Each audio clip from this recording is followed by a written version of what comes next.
tu cherches, sans relâche, des réponses, des preuves, des explications. Tu veux comprendre, tout comprendre, même l'incompréhensible. Et puis un jour, tu ressens le vide, le trop, la beauté, le manque. Et tu te rends compte que la vie ne te doit aucune réponse. Elle ne promet pas de te faire comprendre, elle t'invite à ressentir, à vivre malgré, à être sans garantie. Aujourd'hui, dans l'épisode 6, je vais te parler que quand on cherche et que ça suffit plus, on commence à ressentir. Et quand on commence à ressentir, on cherche plus de réponses, on cherche à être. Bienvenue. Il y a des jours où tu frôles tes ombres. Tu veux faire, tu veux avancer, mais ton corps y suit plus. Tu veux des réponses, mais le silence, il est trop fort. Et pourtant, dans ce silence, il y a quelque chose. Il y a quelque chose qui te dit, et si tu cessais de chercher des vérités absolues pour laisser vivre les questions? Tu ne peux pas tout comprendre. Et tu n'as pas à le faire. La quête est déjà un feu. Pas besoin de flamme en retour. Parfois, une personne, elle entre dans ta vie et elle te voit. Avant même que tu t'oses te regarder toi-même. Ce regard ne te change pas, mais il ouvre une porte. Il éclaire une pièce que tu n'osais pas vraiment visiter. Et c'est là la présence véritable. Non pas celle qui prend ta main pour te tirer, mais celle qui reste debout à côté de toi, pendant que tu choisis si tu ouvres ou pas. Et ce n'est pas facile, parce que ça bouscule, ça fait peur, mais ça révèle.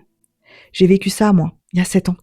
Cette personne que tu rencontres comme ça, au départ sans rien, pour rien, et à un moment donné, elle te voit. Elle te voit comme jamais personne ne t'a vu. Et là, c'est le basculement.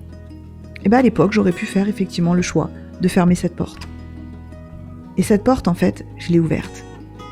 Je suis rentrée dans cette pièce et j'y ai vu, je m'y suis vue. De mes blessures, de mes réussites, de mes ressources. Waouh, ça m'a bousculée.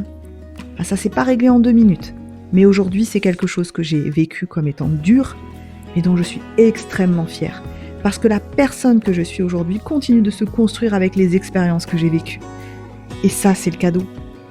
Alors oui, effectivement, on peut choisir de ne pas ouvrir cette porte, ou en tout cas de la laisser entrouverte en espérant qu'un jour quelqu'un la ferme ou quelqu'un l'ouvre complètement.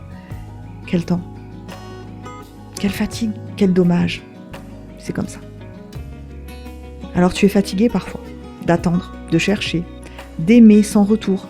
Tu veux t'isoler, tu veux du silence, de la musique, du vide. Et c'est juste. T'as pas à te forcer. T'as même pas à être fonctionnel tout le temps. T'as juste à t'autoriser à sentir ce besoin profond que tu n'oses pas toujours regarder.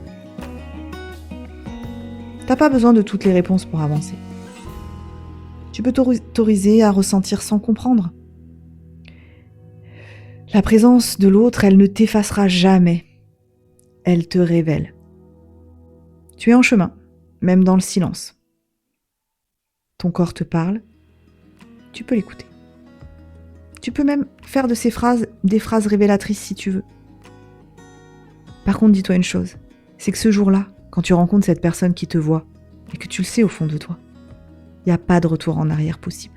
Et si tu décides de fermer cette porte, il y aura toujours une partie de toi qui va souffrir, de se demander qu'est-ce qui se serait passé si je l'avais ouverte et que j'avais tendu la main à cet autre à côté de moi pour m'accompagner à traverser ces épreuves en conscience de mes blessures et de la difficulté de chaque instant.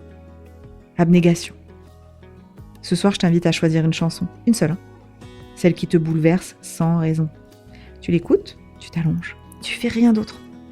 Tu te laisses traverser par ce qu'elle remue, par les larmes ou l'envie de te lever, par la mélancolie ou par la chaleur même.